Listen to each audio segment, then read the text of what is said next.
Tonight on Oswego Now, hundreds of New Yorkers are still waiting for approval to sell cannabis, what they're saying about the holdup.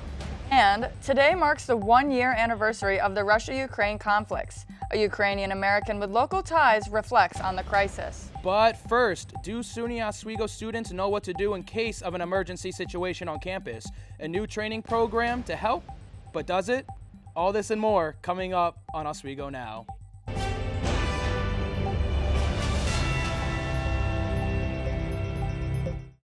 Good afternoon, I'm Sydney Selleck. And I'm Zach Newsey. If you bought tickets recently through Audience View, SUNY Oswego's online ticketing service, you may be at risk.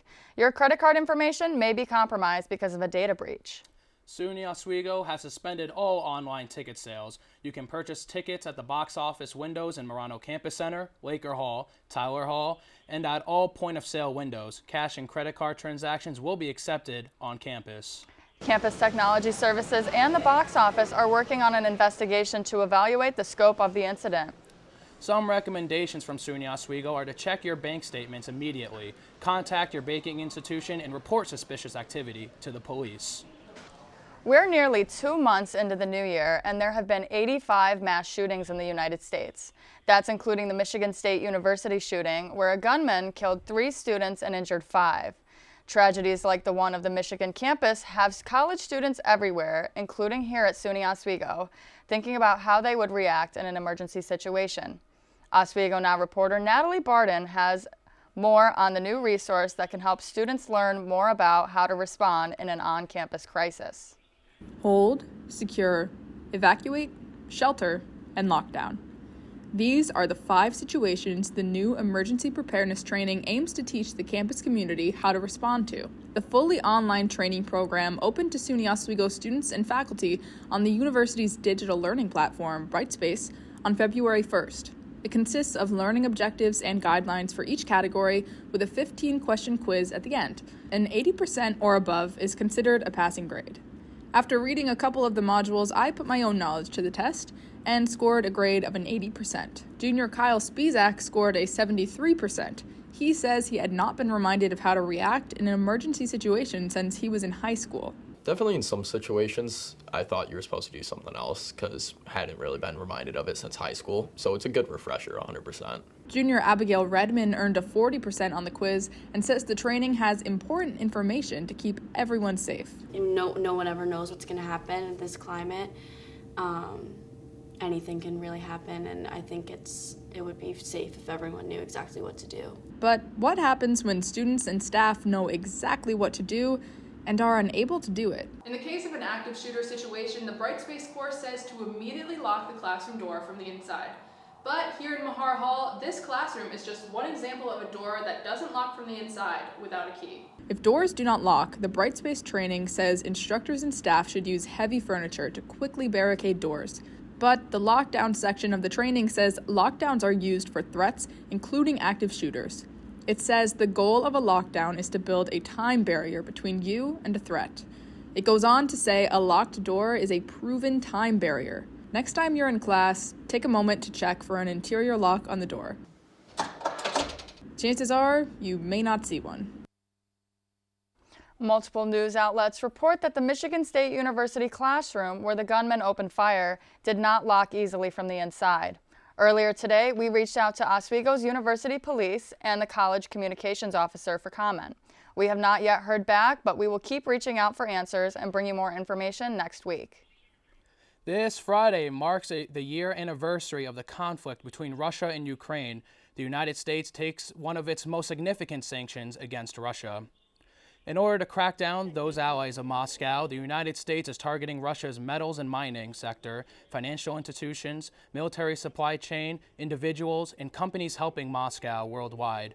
These latest actions are being taken by the Treasury Department and are among a series of new measures announced by the Biden administration Friday that are meant to support Ukraine and affecting those providing to support Moscow as the war enters its 2nd year.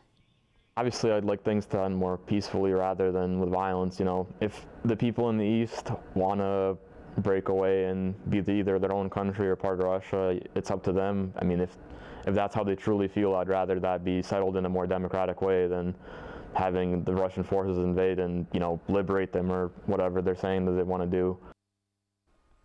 Hundreds of people are waiting for approval to legally sell cannabis in New York are being denied that opportunity. As our Thomas Caffarello reports, the one thing stopping them from distributing cannabis, a recent court ruling that left the whole process in limbo. Mike Golden is eager for his chance to sell cannabis out of his Syracuse store legally. I think it's going to create a lot of great opportunities for people to turn some things around. Again, I would just like licensing, but there's going to be a lot of great job opportunities. Right now, Mike and dozens of others hoping to sell cannabis products are stuck waiting. A federal judge denied motions that would allow New York State to begin distributing conditional adult use retail dispensary licenses or card licenses in 5 regions, including central New York. The card license aims to help New York business owners who have been convicted of cannabis-related offenses in the past. The license allows them the chance to sell cannabis legally and gives them access to some state funding to get started. Mike Golden was in line for the card license until a federal judge put the licenses on hold. I don't think so. I don't think it's fair to anyone. The block stems from a cannabis store in the capital region, Verisite 1. The owner met all the state's requirements but one. He was never convicted of a cannabis offense in New York State. The owner was, however, convicted in Michigan on marijuana charges. Still, New York State dropped Verisite 1 from the card applicant pool. The company filed a lawsuit claiming that New York State was discriminating against out-of-state businesses. The court sided with Verisite 1, leaving owners like Mike Golden in limbo. Although Mike can't sell cannabis just quite yet, he's still finding a way to keep it a part of his livelihood. How, you might ask? With merchandise. And Mike says it's for a good cause. We're a lifestyle brand that's all about dropping the stigma around cannabis. So right now I just sell weed shirts. I tell people all the time. And Despite the uncertainty, Mike still says he's focused on one thing: promoting a positive and welcoming environment for everyone, regardless of the outcome of his application. I've had so many great conversations. We plan to continue doing things like that and doing a lot of Outreaching. The only thing applicants can do while they wait for the opportunity to sell legally, if that day ever comes. In Syracuse, Thomas Caffarella, Oswego Now. Ice here has been our story in Oswego for the past 48 hours. That is right, Sydney. With the conditions impacting the sidewalks and the roads, let us send our concerns over to our Evan Bedron at the Weather Wall for an update. Yes, the remnants of Winter Storm Olive will be impacting our area throughout the rest of the day into tomorrow, causing temperatures to decrease. Looking across our area, we can see Oswego at 19 degrees, and we can see those temperatures dropping throughout the nighttime hours, reaching the lower teens, maybe even the single digits. But I'll have more for you coming up. Back to Scott and Sydney. Thank you, Evan. After the break, find out why the newest actions of the Supreme Court that could reshape the internet. And our Oswego Now meteorologist, Evan Bedron, has his full forecast.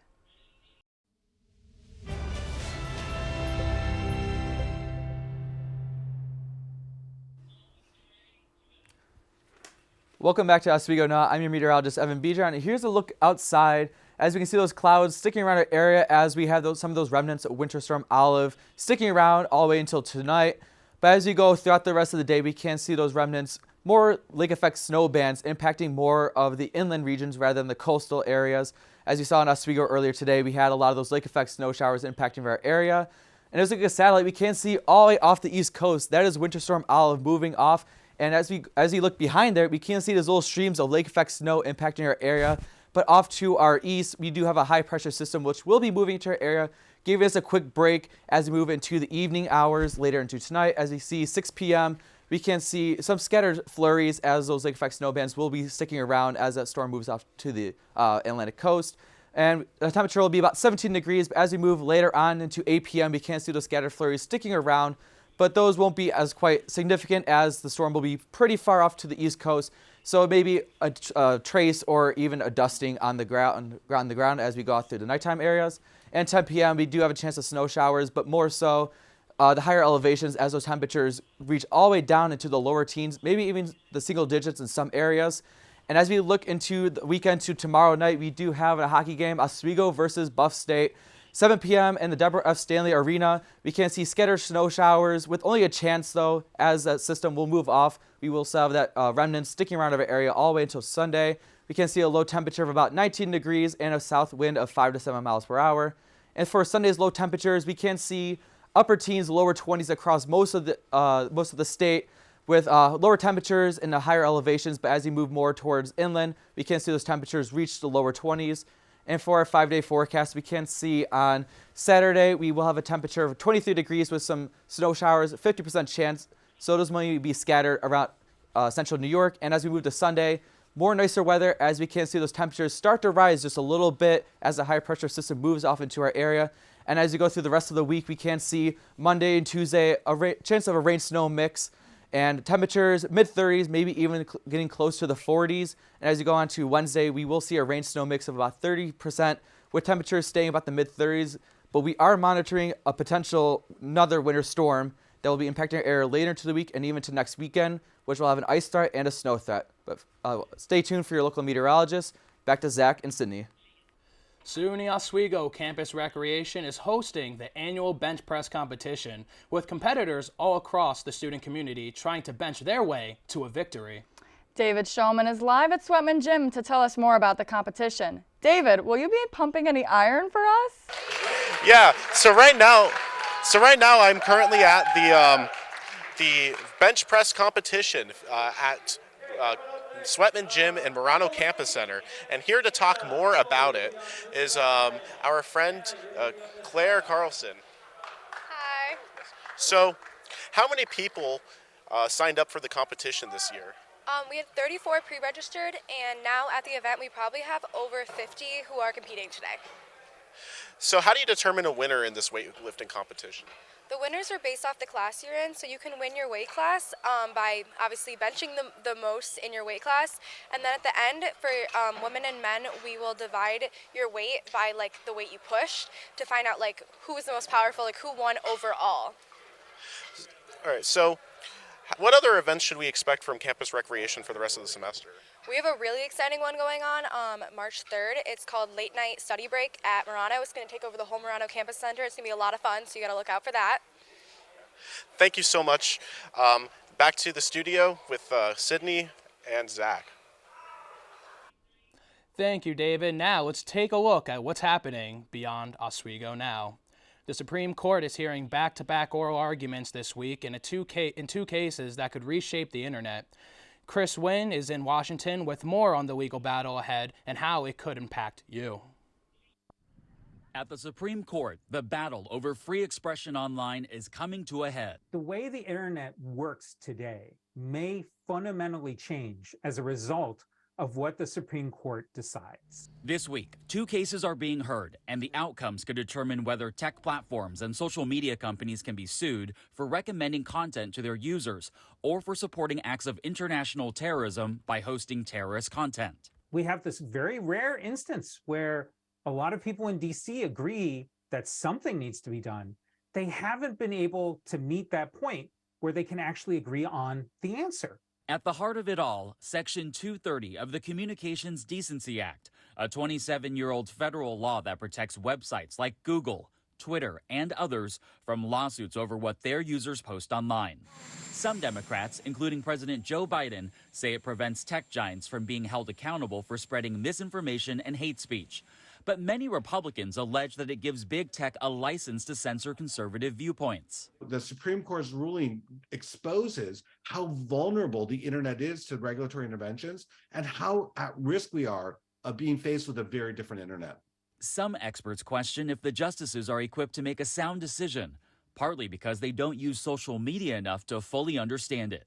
It's a structural problem with Supreme Court that when they make legislative-like decisions, they don't have the expertise the legislature has, and they don't hear from all the people that might be affected.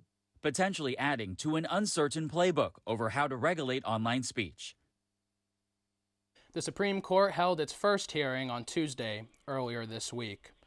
The maker of Infamel just announced a recall of over 145,000 cross-contaminated cans of baby formula. Rickett, a UK-based consumer health and nutrition company, announced over the weekend they are voluntarily recalling 2 batches of the Infamel Prosby Simply plant-based infant formula. The company said it identified the cause of the potential Cronobacter contamination and are no longer using the supplier. No illnesses or other adverse events have been reported at this time. Still ahead on Oswego Now, our reporter Jacob Meehan gives us a look inside upcoming art gallery on the SUNY Oswego campus. And stick around for the Weekend Now, where we'll take a look at what's happening in Oswego this weekend. The Black Student Union is hosting 2 big events this weekend to mark the end of Black History Month. I spoke with BSU's Director of Correspondence, Taylor Pittman, about the events and how people on campus can get involved. The last week is a really important week for BSU. It's the culmination of Black History Month. So we're having our 55th annual dinner on Saturday. We're having our variety show the night before. Both are really fun events that really highlight Black culture, but specifically the culture that exists on this campus, because it's student run, it's student directed, and it's all just us expressing ourselves and what we think is important about Black culture and what needs to be expressed. Tickets for both events are on sale at the box office until 7 o'clock tonight. For updates, follow the BSU Instagram page at Oswego BSU. And the Paul Pierce Art Showcase is coming to an end at SUNY Oswego's Tower Hall Art Gallery. However, a new showcase will begin soon. Our Jacob Meehan has more on the history of Paul Pierce and his artwork and the preview of the gallery's next exhibit. Tower Hall, home to the Oswego Art Gallery, filled with paintings from artists in the Oswego area and other artists around the world. This week, they're showing off the work of Paul Pierce, a SUNY Oswego alumni. Pierce fought in the Vietnam War, a conflict he did not want to be a part of, but was drafted to fight in. And Will Hutchison, the assistant art director of the gallery, says his art is driven by his time in the war. A lot of his work kind of explores that relationship between being a veteran, but also somebody who was called to participate in conflict and in violence.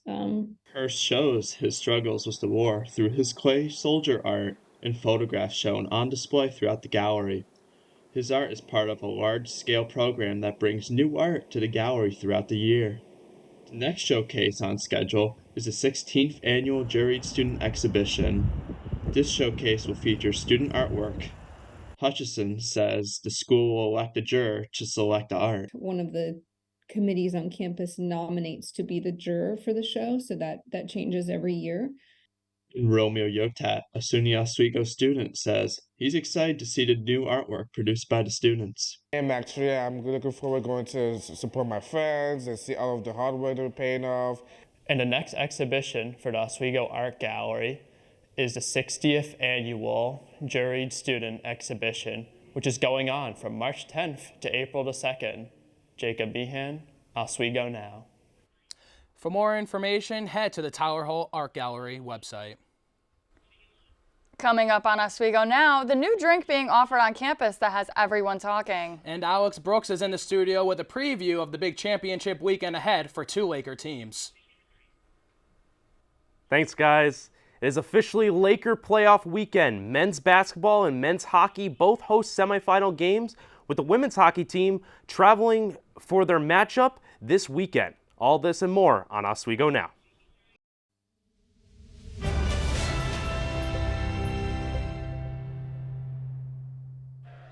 For the second year in a row, the Oswego men's basketball team will host the SUNYAC tournament for another chance at SUNYAC glory. Welcome to Oswego Now. I'm Alex Brooks with your sports report, and let's get right into it. Starting off on the court, Max Seal Gymnasium will be the host of the SUNYAC tournament starting tonight at 5:30. The first game will be number 3 Cortland versus number 2 Brockport, and then number 5 New Paltz versus number 1 Oswego starting at 7:30. The Lakers are going into the game on a 19-game winning streak, with their last loss on December 2nd of 2022 against Brockport. Both of these games will determine the SUNYAC championship that will be held tomorrow at 4 p.m. Moving over to the ice, the women's hockey team will prepare for a big Saturday matchup as they will travel to Cortland to face off against the Red Dragons. The Lakers are the 3rd seed facing off against the number 2 seed Red Dragons and have a 2-1 series advantage. The last matchup wasn't favorable for the Lakers as they took a 2-0 loss on home ice, and they will look to turn it around and keep their season going into the Newell Championship. Well, the Oswego State men's hockey team finished their regular season last weekend, but now the playoffs linger ahead going into their matchup versus Buffalo State in the SUNYAC semifinal. As Thomas Turgeon tells us, the primary focus is on the team and nobody else as they duke it out for a spot in the championship on Saturday night. The Oswego State Lakers are SUNYAC regular season champions. For the first time since 2018, the Oswego State men's hockey team enters the playoff with a conference title. The number 1 seed in the SUNYAC, now with the first round bye, will await Buffalo State after their victory against Cortland on Wednesday. As for defenseman Ryan Dickinson, he is fully aware that the assignment is not complete without at least a tournament championship. To win a regular season title, that's something pretty special that we're proud of. We understand the job's not done, and we want to fight for another day with each other, so we're really excited. However, for head coach Ed Gosick, he is aware that one of the key factors going into this time of the year will be how they are on the man advantage as well as the penalty kill. It's the difference in the outcome. So your PK and your power play, they have to both be on. They reach the percentages that or be better than our opponents. The odds of being successful are pretty good. And as for the captain of the Lakers, he looks to avoid one final trip down this tunnel as the lights go down minutes to puck drop on Saturday night. We're getting hot going into it. We won the past 4. Team's ready. We're geared up. We're a family in there. Real excited to go to war together. 4 teams left. Only 2 teams will remain after Saturday night. All in for 1 title. SUNYAC champion. Thomas Turgeon, Oswego Now. Tickets are still available at the Oswego State box office located in the Marano Campus Center, and students will have free admission with their student IDs. That's all for Oswego Now Sports. Let's send it back to Zach and Sydney. Welcome to Good News. This past Wednesday, February 22nd, was the start of Lent and continues for 40 days until Easter Sunday. Today marks the first Friday where Christians can't eat meat. Zayn Mohinamani tells us what Lent means to him. To me, Lent means growing closer to God, but not in just the basic terms, but you're using fasting, you're using giving as a way to remind yourself of how God works in your life and how God gave to the world. And that's really what it's about. The lines are long today at Refresh in Marano Campus Center after the cafe announced it will be starting to serve boba. Some of the flavors now being served are the Flat Rock, served with strawberry boba, and the Sheldon Secret, served with passion boba. Students on campus are excited for this new sweet treat. I've never really been into boba before, so I feel like it's definitely something different. So, this is actually one of the first times I've had boba. So. Yes, I'm super excited. I can't wait to try it after class. The Refresh Cafe is open Mondays through Fridays starting at 10 a.m. and is located just above the Compass in the Marano Campus Center. Thank you for tuning in to Oswego Now. Have a great night, Oswego. Yeah.